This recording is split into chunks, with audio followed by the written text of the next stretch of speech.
ꯑꯩꯁꯤ ꯀꯣꯟꯅ ꯅꯨꯡꯉꯥꯏꯔꯛꯇꯕ ꯍꯥꯏꯇꯥꯔꯦ ꯃꯤꯡꯗꯣ ꯍꯪꯍꯧꯗꯕꯗꯣ ꯑꯗꯩꯗꯤ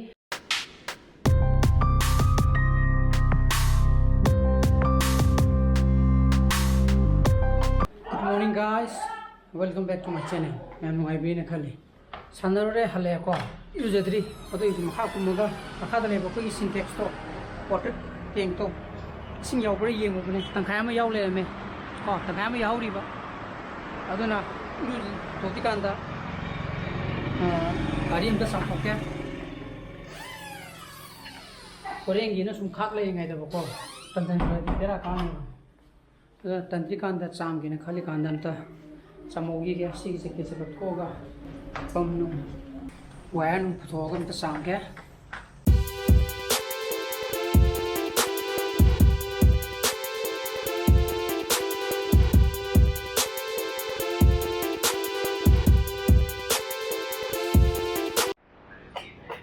सी प्लाक से मई दी फंगा को नमो सोर्स कोई थोम ने मनुंग दबो को याद रे मनुंग जी अदा सी पिन जे लो थोगा तू पिन लो थोगा डायरेक्ट समझ लगे यो ngam dre hanga mai tu pin ni je mai bidi phange ba song je ba mai ching ne ko hana mu chalo du di yeng thara ba thara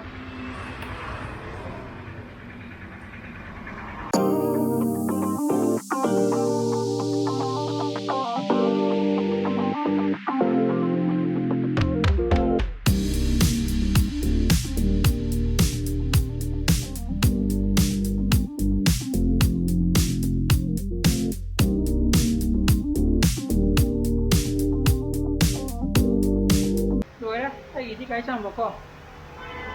aduh manung dia yang mot ada me, kunung, aduh na mali, put met kadang sampai, aduh cái gì, bikin di program ya aduh na, kau na tahu lagi bikin dulu apa, kau na lau raga, aduh na, aku na uju gari camnya na, putore, do ibarat cuma auto, amda kapo ini kapi je, mai nahan cangnya na mau maku camnya na mau hai ba katana doira ha manung ri upun ri kan to pa yad re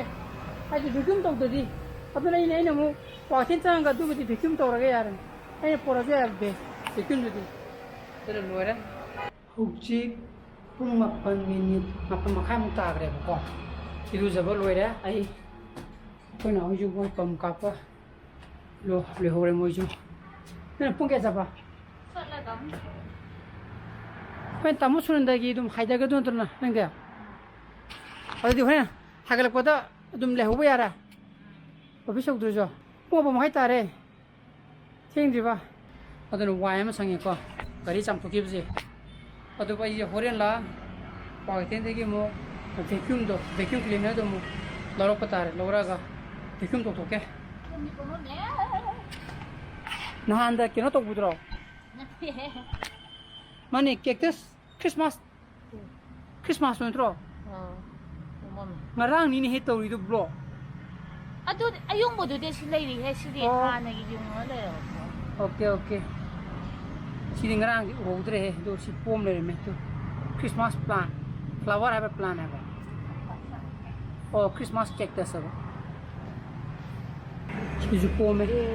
Ana pom le me. Pui nung da ni ngarang ju u de ba sa ni thoi na. ngang ko si tangay La adun hen ai ni tim biro ga halpa kan da adagi vacuum cleaner do muk pur lata manung do vacuum padan to phoke adu ga police lai ibra yeng ge do police a phoke chana saja bana penje ka moi ni sabu budi nasai na ai vacuum cleaner lo ko tare ni bi tim jaba kan da halpa kan da do ga kai mu cha chilo ke na khali hai da ado blog trai ko ai di jang wasala means ngai ju ping ten tatai sanaro ra ko ado halaga mu gai ju mu tatai cham me chang ge wasala ado ko na tawra ge nai kepta log tena hale ado na hoji saksa ge nai tawni ko ri masi khamen ga alu ko punga ado sim ta sa gi sa ko ꯑꯗꯨꯅꯤ ꯏꯆꯟꯅꯨꯄꯥ ꯏꯕꯅꯤ ꯁꯤ test ꯇꯧꯒꯦ ꯁꯤꯒꯤ ꯕꯨꯜꯗꯥꯛ fry ꯅꯨꯗꯜꯁꯦꯀꯣ ꯆꯥꯕꯕꯨ ꯁꯤꯕꯨ ꯂꯩꯌꯦꯕꯨ ꯀꯥꯎꯊꯣꯛꯑꯦꯀꯣ ꯑꯩꯗꯤ ꯃꯥ ꯉꯁꯥꯏ ꯂꯥꯛꯑꯝꯃꯕꯣ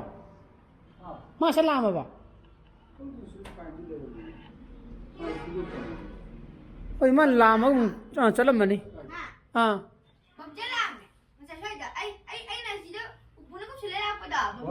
ꯃꯃꯥ ꯍꯥꯏꯕ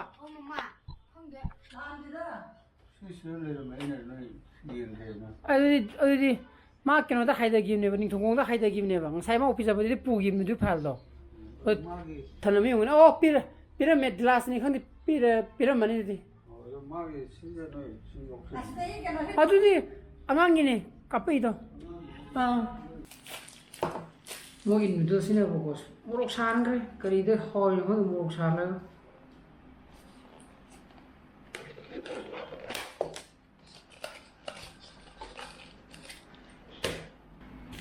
ꯑꯩ ꯑꯗꯨꯝ ꯁꯦꯒꯥꯏꯈ꯭ꯔꯦꯅꯦ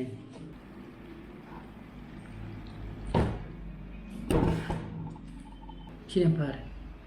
ꯑꯩꯗꯤ ꯀꯥꯎꯕ ꯂꯣꯏꯅꯃꯛ ꯁꯦꯒꯥꯏꯔꯨꯔꯦꯕꯀꯣ ꯑꯗꯨꯒ ꯑꯩꯅꯗꯤ ꯃꯥ ꯉꯁꯥꯏ ꯅꯤꯡꯊꯧꯈꯣꯡꯗ ꯍꯥꯏꯊꯒꯗꯕꯅꯦꯕꯀꯣ ꯍꯥꯏꯊꯈ꯭ꯔꯦꯕ ꯉꯁꯥꯏꯅ ꯑꯗꯨꯗ ꯍꯧꯖꯤꯛꯀꯤ ꯐꯥꯏꯜꯗꯣ ꯄꯤꯔꯝꯕꯖꯥꯠꯅꯤ ꯑꯩꯉꯣꯟꯗꯗꯤ ꯄꯤꯔꯝꯗ꯭ꯔꯦ ꯑꯩꯈꯣꯏ ꯅꯥꯎꯗ ꯄꯤꯔꯝꯃꯤꯔ ꯀꯅꯥꯗ ꯄꯤꯔꯝꯃꯤꯅꯣꯗꯤ ꯈꯪꯗ꯭ꯔꯦ ꯑꯗꯨꯅ ꯁꯤꯁꯦ ꯆꯥꯒꯦ ꯃꯣꯔꯣꯛꯁꯦ ꯂꯣꯏꯅꯃꯛ ꯊꯥꯛꯀꯗ꯭ꯔꯥ ꯊꯣꯏꯗ꯭ꯔꯥ ꯈꯪꯗꯦ ꯏꯆꯥꯅꯨꯄꯥ ꯆꯥꯡ ꯉꯝꯗꯧ ꯃꯥꯟꯗꯨꯅ ꯃꯣꯔꯣꯛꯁꯦ ꯈꯤꯇꯪ ꯀꯛꯅ ꯊꯥꯒꯦ ꯁꯤ ꯂꯣꯏꯅꯃꯛ ꯍꯥꯞꯄꯨꯅꯨ ꯍꯥꯏꯔ ꯍꯥꯞꯄꯨꯅꯨ ꯇꯣ ꯏꯆꯥꯅꯨꯄꯥ ꯆꯥꯕ ꯉꯝꯃꯣꯏꯕꯀꯣ ꯑꯩꯈꯣꯏꯕꯨꯛꯇ ꯁꯥꯔꯀꯥꯟꯗ ꯑꯉꯥꯡꯈꯩꯗꯤ ꯀꯃꯥꯏꯅ ꯇꯧꯔꯅꯤ ꯅꯠꯇ꯭ꯔꯣ ꯅꯍꯥꯟꯃꯨꯛ ꯁꯤꯒꯤ ꯁꯣꯁꯦꯁꯁꯤꯒ ꯆꯥꯎꯅ ꯇꯧꯗꯦ ꯆꯥꯛ ꯍꯥ ꯉꯝꯃꯗ꯭ꯔ ꯌꯦꯡꯉꯣ खरगा हापदी हाउनी चलो चलो कंबरी होना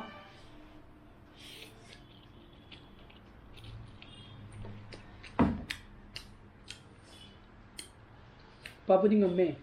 तो ए गरम है मसा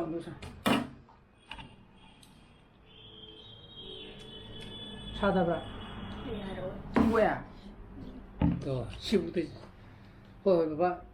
नंग करी कई जाएगा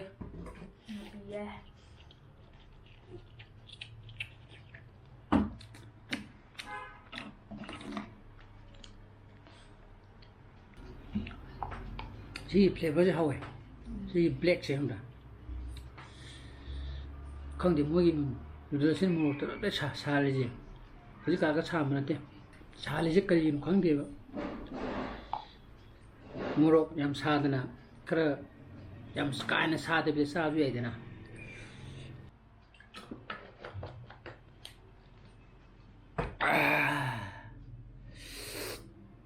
yara odi kare hobi oba ipi dun chana pa ipi to hobi doge sa pung sa sile hawgre o masai keno gi noodles ge na hawgre un he aina horiba mongje yung hagam te di yung dana hauro ya ngating ingang go do go haura ni khan nang jila kan mathak ta masai ke joeba ning mong je do awsuna ne ma ka phami kan da ada ko gi subscriber ni di blue ye ge na haida wari do di ha pe tau ge ada hala han ya han ni pi na para ai no nupi ni nupi o hai mo ada aisu maming kai ka hangodo do wari do suna ka hangodreba office ki case ki kanna ke no tonaraga kanna chi chang phakna be mata ho da hangodre ne ada ai ku na ya la ba hoi ko ne ya la ma du kinu lai ba tamusunan do gi hi du de le ram ba hai tare hai di kinu hang ba lai me no tamusunan do adi moi le kai wara mani moi relate to school ma okay ma ne ne Mirang-Mahum itu na try ini gigi kan to ko la sakana ba ado ai ku nungai ta ba ha ka ning do hangom da do ai di adu gi tension do ai kanna du ka ta suna ni document kanna kai no tong na ri ba kai wali sign do ba tong do ba na kan tong ma aduna hajiki subscriber do masigi blog yingbiragadi warobigunu ko hajai nupina haidi do aduga sigi mamangi sin do mamangi put haidi chana pai bani che keno to huido modi matungda mu case amu ai sorry case ate ai thaba mo chalure ko thaba mo chalure ai emergency ma laktana mi gi ko hogi dinate adun hajik kuma pa minute tara tare yum yo tangai ri adun sa thoge aduga masigi blog hizo imatang ko sanjara gi blog super ma thogadi ma'am like तो बिरमो share तो बियो no views ओ बियो subscribe तो बिरमो को निशाना बस ले बियो so please be safe and be healthy bye bye good night